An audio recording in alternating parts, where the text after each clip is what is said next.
जब आप इन्वेस्टमेंट की बात कर रहे हैं, ये डेफ़िनेटली आप किसी न किसी ब्रोकरेज हाउस के ज़रिए ही करते हैं। डायरेक्ट तो आप जाके पाकिस्तान हुँ। स्टॉक एक्सचेंज में नहीं कर सकते, ये कर सकते हैं वहाँ पे भी? नहीं, लीगली सिर्फ जो ब्रोकरेज हाउसेज़ हैं, हाँ, वो किसी के बिहाफ़ पे जो है शेयर्स बाय कर सकते हैं। शेयर्स बाय इवन कर ये जो बड़े-बड़े म्यूचुअल फंड्स हैं, अलमीज़ान इन्वेस्टमेंट, हाँ, ये भी खुद शेयर्स बाय नहीं कर सकते। Okay, okay. इनको भी किसी ब्रोकरेज हाउस को कहना पड़ता है कि आप हमारे बिहाफ़ पे ये एग्ज़ीक्यूशन करें। ठीक है, तो हुँ, अच्छा अब इस पे अब्दुर्रहमान जब हम इतने लंबे टाइम की बात कर रहे हैं 25 साल यहाँ तो 5 दिन का नहीं पता है इंसान की ज़िंदगी का और इतनी लंबी प्लानिंग आप कर रहे हो और मोस्टली ये इन्वेस्टमेंट ऐसी होती है कि जो आप ज़ाहिर है पूरी फैमिली में इसका ढिंढोरा पीटते भी हुँ, नहीं है। आपने बड़ा क्लोज़ सर्कल में रखा होता है और आपने एक थर्ड पार्टी ब्रोकरेज हाउस के ज़रिए ये काम किया हुआ है।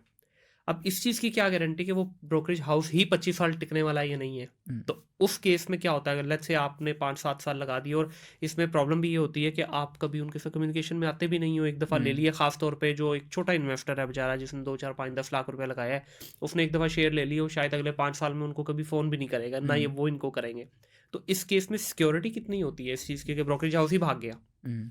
जैसे हमने शुरू में डिस्कस किया था ना कि ज़्यादातर लोगों का एक्सपीरियंस बुरा ही है। हाँ, तो या तो उसकी रीज़न होता है कि आधे लोगों ने थोड़ी कंपनीज़ ली होती हैं और उसमें हाँ, नुकसान हो जाता है, या बाकी आधों का जो है स्टोरी ये होती है कि पैसे लेके भाग गए, ब्रोकरेज हाउस भाग गया। ब्रोकरेज हाउस भाग गए। अच्छा, इसमें ब्रोकरेज हाउस तो फिर भी थोड़ा-सा शायद उसके चांस कम हो। कुछ लोग ब्रोकरेज हाउस के बगैर किसी और को पैसे दे देते हाँ, हैं। हाँ, आगे जो हाँ, मतलब सब गलत, कॉन्ट्रैक्टर हाँ, गलत एंटिटी को देते हैं और वो पैसे लेके भाग हुँ, जाते हैं।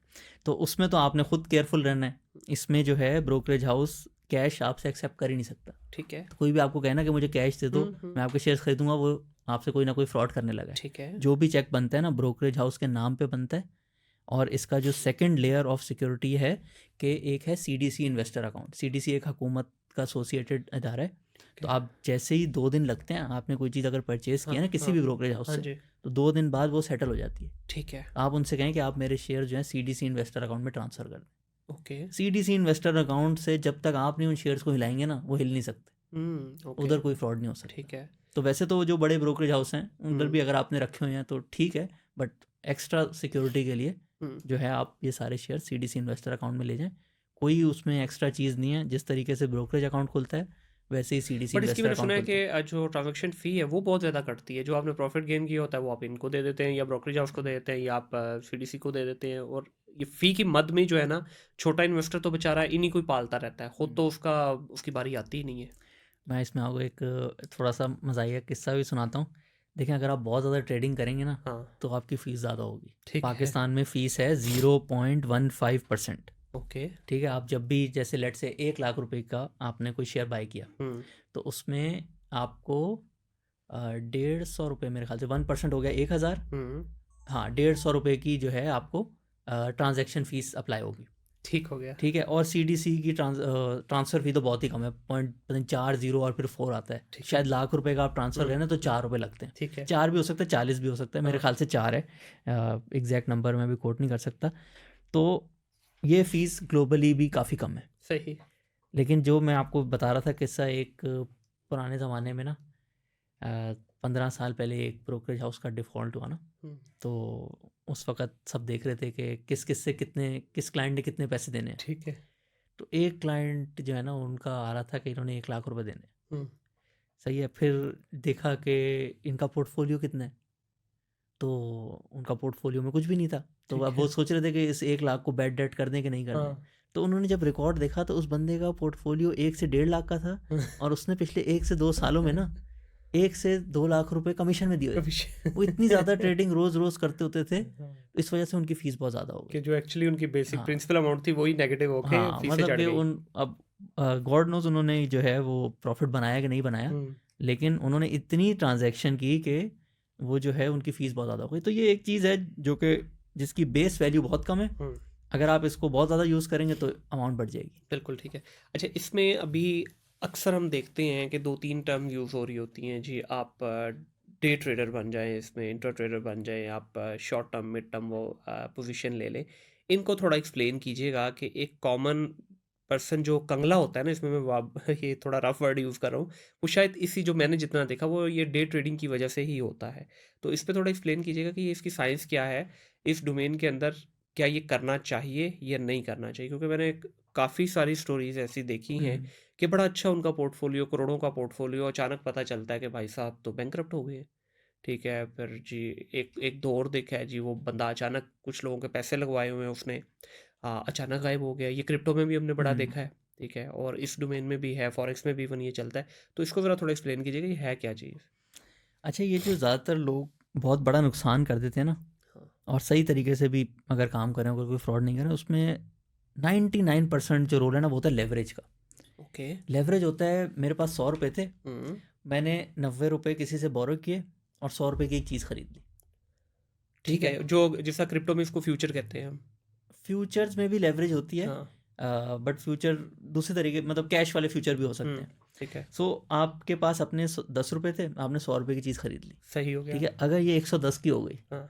आपके 10 रुपये जो 20 रुपये हो जाएंगे, ठीक है। आपने जिससे 90 लिया था उसको वापस कर दे। हाँ। लेकिन अगर ये 90 की हो गई तो तो आप आप ज़ीरो। तो ये लेवरेज जो है ना, ये बहुत ख़तरनाक हाँ, चीज़ होती है। ठीक है। लेवरेज ऐसी चीज़ है कि अगर आप ठीक भी थे ना, लेट्स से आपने अच्छी कंपनी भी ली, हाँ। बट किसी भी वजह से वो थोड़ी टाइम के लिए नीचे चली गई, हम्म। आपका नुकसान हो जाएगा। हम्म।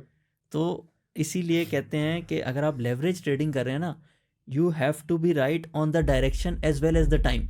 बिल्कुल सही है। यानी कि आपने टाइम को भी सही हाँ। करना है, और आपने ऊपर जाएगा या नीचे जाएगा वो भी ठीक सही है। बताना है। अच्छा, इसमें अगर एक प्रॉपर एक्सपर्टीज आपके पास है और आप इस डोमेन के गुरु हैं, तो मैंने उनको भी देखा है ये लेवरेज वाले उसके केस के अंदर के उनके भी 1 मिनट में वॉश हो जाती है सारी चीज़ें। बिल्कुल बिल्कुल। मतलब ये अगर आप कभी भी सोचे ना, आपने वैसे हम लोग तो ट्रेडिंग नहीं करते, लेकिन अगर आपने 3-4 सक्सेसफुल ट्रेड करी हैं, आपकी 5वीं भी सही होगी, ऐसा बिल्कुल नहीं होता। आप हर चीज़, हर कंपनी में हम लोग भी इन्वेस्ट करते हैं तो ज़ीरो से शुरू होता है। बिल्कुल ठीक है। आपकी जो एनालिसिस है, अगर वो ठीक होगी तो ही आपको फ़ायदा होगा। ठीक है, बिल्कुल सही। आपने दूसरा क्वेश्चन जैसे ये भी पूछा था कि डे ट्रेडिंग हाँ। करनी चाहिए कि नहीं।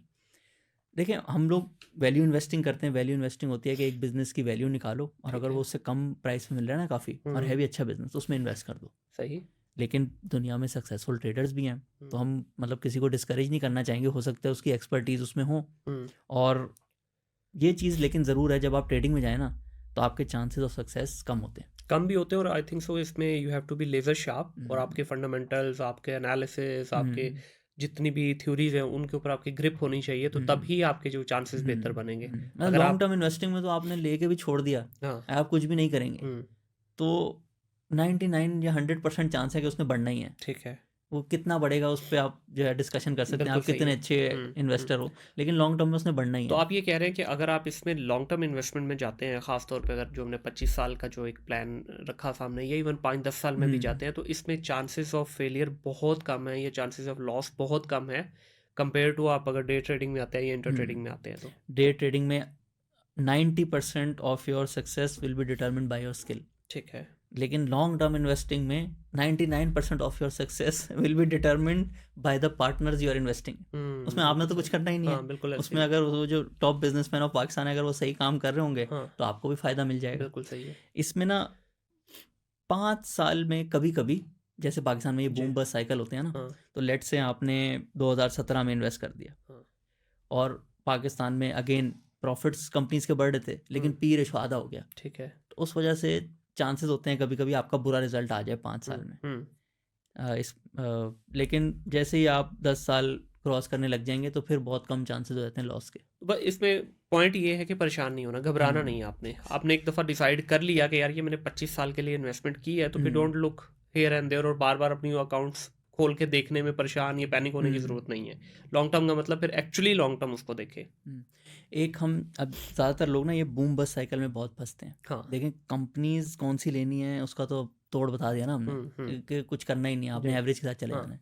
लेकिन ये जो बूम बस्ट साइकिल से आप गलत डिसीजन ले लेते हो ना, गलत टाइम पे ले लेते हो, और फिर जब फुल नीचे होता है, खबरें ख़राब आ रही थी, उस टाइम पे बेच देते हैं, हालांकि वो खरीदने वाला टाइम होता है। बिल्कुल तो उस पर एक हम लोगों की पिछली जो इन्वेस्टिंग मास्टर क्लास थी ना, उसका एक पूरा 1 घंटे का लेक्चर है। ठीक है। कि पाकिस्तान में मैक्रो इकोनॉमिक्स और पॉलिटिक्स को कंबाइन करके बूम बस्ट साइकिल का फ्रेमवर्क कैसे बनाना है। सही। तो वो एक पूरी लेक्चर जो है ना, हम लोगों ने 1 महीना पहले तकरीबन पब्लिक किया था, तो आप वो भी देख सकते हैं। उसमें आपके पास रूल्स आ जाएंगे, आपको थोड़ी समझ आ जाएगी कि कब जो है थोड़ी अपनी परसेंटेज ऑफ सेविंग्स ऊपर ले जानी है, कभी शायद थोड़ी कम भी कर लें, तो वो इतना बुरा डिसीजन ना हो। मतलब आप पाकिस्तान के बूम बस्ट साइकिल समझ जाएं।